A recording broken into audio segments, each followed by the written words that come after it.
예, 5월 13일 모닝 브리핑 시작하겠습니다. 주말 미증시는 혼조로 끝났습니다. 그런데 이제 하락 종목이 많아서 전체적으로 이제 조심스러워하는 그런 모습을 보였고요. 그리고 특히 연준 인사들 발언이 계속 신중하게 나오고 있거든요. 물론 이제 비둘기적인 발언도 없진 않은데 전체적으로 좀 신중한 발언이 이어지면서 금리가 더 이상 떨어지진 않고 뭐 지그재그하는 이제 그런 모습을 보이고 있고요. 반도체주는 올랐습니다. 그러니까 TSMC 4월 실적이 잘 나왔다라는 소식에 반도체주 올랐는데 지난주 우리 증시에서 코스피 반도체는 괜찮은데 코스닥 반도체는 부진했거든요. 이 변화가 좀 생기는지, 그리고 밸류업 관련주들이 활성화되면서 코스닥이 눌리는 그런 모습을 보였거든요. 그래서 이런 어떤 구도에 좀 변화가 생기는지 이런 것들을 좀 살펴봐야겠습니다. 우선 지난 주말에 나왔던 미국의 지표 중에서 소비자 심리지수가 좀 약하게 나온 게 있거든요. 심리지수가 예상치보다 거의 10포인트 가까이 낮게 나왔고, 기대지수, 심리는 지금 상태, 지금 경제 어때요? 그리고 기대지수는 앞으로 어떻게 될 것 같아요? 라고 이제 물어보는 지표인데, 경제에 대해서 좀 걱정하는 사람들이 증가했다라는 거잖아요. 그러니까 이게 이제 사실은 해석하기 나름이에요. 그러니까 부정적으로 몰아가려면 스태그플레이션이잖아. 물가가 올라가서 경제가 나빠질 것 같다고 하잖아. 나쁘게 보면 그쪽으로 몰아갈 수 있는 거고, 좋게 몰아가려면 인플레이션이 이후에는 떨어지겠구나. 이렇게 소비 심리가 위축이 되니까 물가가 잡히겠구나. 근데 시장에서는 지난주에 어느 쪽도 반응하지 않고 딱 중립 정도로 반응을 했거든요. 근데 이번 주에 만약에 물가 지표가 높게 나오면 이게 부정적인 이슈로 확 몰아서 가게 될 거예요. 그래서 조금 시장이 이제 양쪽 다 갈라두면서 좀 줄타기 하고 있는 그런 국면이다라는 걸 보여주는 대표적인 지표였고요. 연준 인사들도 뭐 이제 매파 3명, 중립이거나 약간 비둘기 2명 이렇게 구분이 됐는데, 뭐 추가 인상까지 이야기하는 사람들은 뭐 그렇게 많지는 않습니다. 뭐 닐 카시카리도 질문에 답변하는 수준에서 이제 나오긴 하는데, 그러니까 대체로 보면 이제 금리 지금은 내릴 건 아닌 것 같다. 뭐 이런 정도 이야기를 하거든요. 근데 어쨌든 인플레이션 내려갈 거다. 올해 결국에 금리 내리긴 할 거야. 이런 발언도 있긴 한데, 어쨌든 전체적으로 연준 인사들이 발언이 나올 때 주식시장이 아주 강하게 호재로 반응하거나 그런 케이스는 별로 없습니다. 그래서 조금 이제 CPI 앞두고 있는 상태에서 투자자들이 함부로 좀 예측하지 않으려고 하는 그런 움직임들이 좀 있죠. 그래서 이것도 우리 증시에서는 좀 아주 적극적으로 한쪽으로 치우치기를 어렵게 만드는 이제 그런 요인이 될 것 같고, 근데 어쨌든 이번 주는 뉴스 검색해 보면 CPI 뉴스가 제일 많이 나왔어요. 그러니까 여기서 이제 그래도 꾸역꾸역 올라와서 어쨌든 2,700까지 돼 있잖아요. 여기서 이제 CPI가 어떻게 되느냐, 이게 이제 중요한 건데, 최근에 낙관론이 은근히 나왔습니다. 그러니까 뭐 모건 스탠리 이런 데서는 0.29% 정도 전월 대비 내려갈 거다. 근데 사실은 0.29 나오면 안 돼요.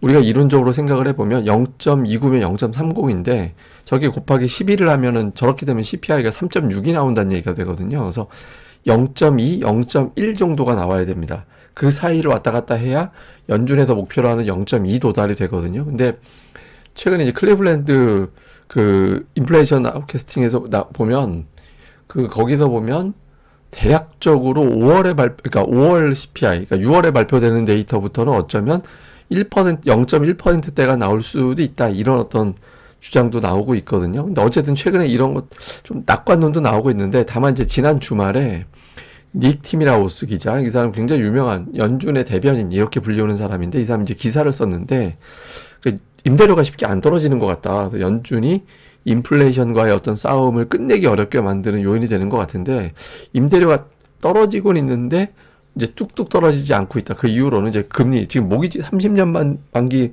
모기지 대출 금리가 7% 정도 되잖아요. 그렇게 되다 보니까 그 대출 받아서 집 사기가 어려우니까 그냥 렌트, 그러니까 월세로 살겠다 이런 사람들이 많아서 렌트 수요가 생각보다 별로 안 빠진다라는 거예요. 이 사람 분석에 의하면. 그러니까 반대되는 데이터도 분명히 있긴 한데, 어쨌든 하필이면 CPI 앞두고 닉 티미라우스, 굉장히 유명한 연준의 대변인으로 불리우는 사람이 왜 저런 기사를 쓰지라고 해서 조금 찜찜하게 보는 사람들도 있습니다. 그래서 지금 CPI 앞두고 한쪽으로 치우치지 않고 좀 긴장도가 있다라는 점이죠. 그래서 이런 부분들은 조금 이제 시장의 방향 잡기가 쉽지 않은 그런 모습을 보여주는데, 근데 우리 증시는 제가 뭐 계속 말씀드리는 게 지수 의미 두지 말자. 지금 종목 장세가 만들어지고 있는 거니까 종목 장세를 바라봐야 되는 거지, 뭐 지수에 이렇게 큰 힘이 둘 필요는 없다라고 말씀을 드리잖아요. 그럼 어느 종목군들이 활발하게 움직이느냐? 그러니까 지금 4월 이후부터 3월 중순 넘어가면서부터는 화장품이 굉장히 강했고, 반면에 4월 이후에 반도체 관련된 종목군들은 지그재그, 예, 그런 형태를 보였고요.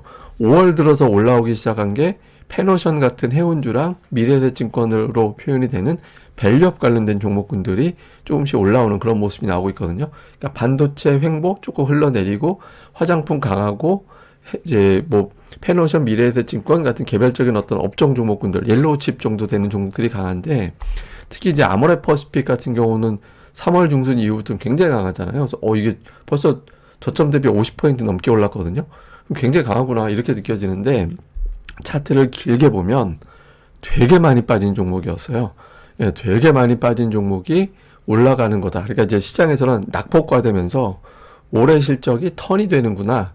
그러니까 이런 걸 좋아하는 거예요. 그러니까 올해 실적 턴 되는 거는 사실 반도체도 턴이고 이런저런 업종이 되게 많은데 올랐던 종목보다 시가총액 부담이 덜한 쪽에 기관 투자자들의 매수가 붙으면서 가격이 올라가고 있거든요. 근데 이 기간 움직임 잘 보세요. 똑같은 기간에 한미반도체는 이렇게 움직였거든요. 그러니까 투자자들이 일단 그렇다고 한미반도체 차트 보면 이거 끝난 게 아니에요.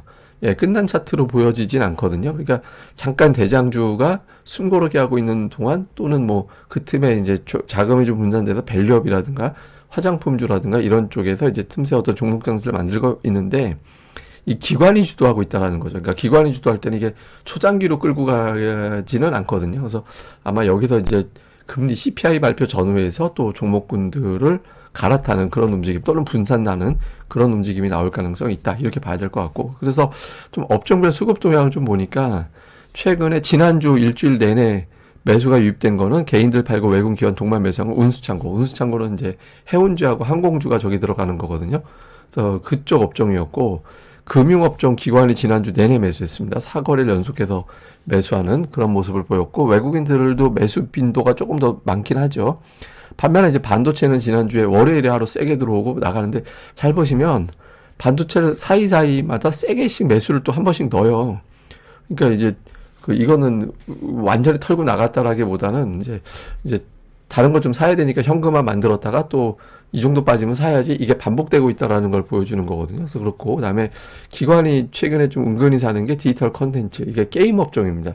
게임주를 은근히 좀 담는 모습이 나오고 있고 화학은 종류가 되게 많은데 그러니까 화장품, 정유화학, 하여튼 타이어 이런 것도 다 화학에 들어가요. 예, 근데 최근에 화학은 석유화학 일부하고 화장품 쪽에 좀 공을 들이는 것 같거든요. 그래서 지금 현재까지의 업종별 특징은 이런 구도를 보이고 있는데 이번 주에 저는 여기서 좀 변화가 생길 거라고 보거든요. 매수하던 걸 돌리고 매도하던 걸 사고 이런 형태로 좀 변화가 생길 가능성이 있고 그 변화는 아마 금리 뭐 이슈 또는 뉴스 뭐 이런 것들 가지고 이제 나오게 될 텐데 어쨌든 요 표 이런 거 여러분들도 계속 매일 좀 체크해 보시는 게 좋을 것 같습니다. 자, 시장을 좀 요약해 보면 이제 주중에 휴장이 있다라는 게 참 묘해요. 이번 주는 우리나라가 수요일에 안 열리잖아요. 그런데 공교롭게도 화요일 밤에 미국에 생산자 물가지수가 나오고 그리고 이제 수요일 밤에 소비자 물가지수가 나옵니다. 그러니까 우리는 생산자 소비자 물가지수를 확인하는 게 휴장 다음 날 이제 거래되면서부터 확인하게 되는 거예요. 그래서 좀 투자자들이 주초에 좀 그걸 의식하는 반응이 나올지 아니면 그냥 꾸역꾸역 그냥 바로 아니야 이거는 살 때가 맞아 지금 악재가 나온다 하던 한들 지수가 2700인 게 중요한 거지 뭐 이렇게 볼 수도 있잖아요. 그래서 그게 왜 중요하냐면 올린다라면 어떤 업종이 강세를 보인다라는 게 되니까 뭐가 이제 시장을 멱살 잡아 올리는 역할을 하는지 이것도 되게 중요하거든요. 그래서 이거 한번 좀 볼 필요가 있고 그 다음에 이제 코스닥의 현금 인출기 현상 이게 무슨 얘기냐면 지난주에 밸류업 관련주들이 움직이면서 코스닥에서 팔고 그러니까 지난주에 주요국 증시 중에 하락한 나라가 별로 없거든요.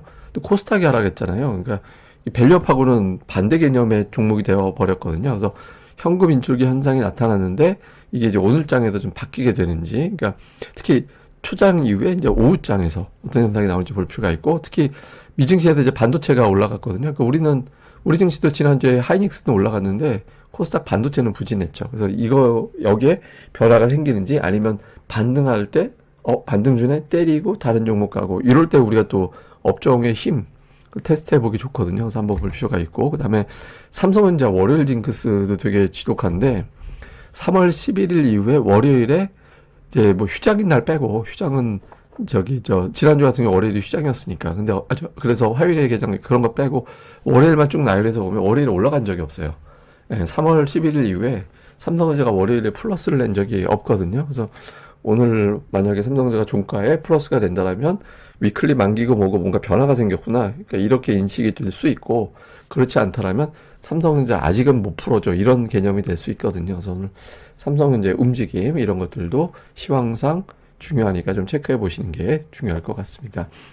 예, 또 오늘 하루 또 한 주 잘 보내시고요. 저는 또 다음에 뵙겠습니다. 그리고 이 방송 구독하기, 좋아요 좀 많이 좀, 꼭 좀 부탁드립니다. 감사합니다.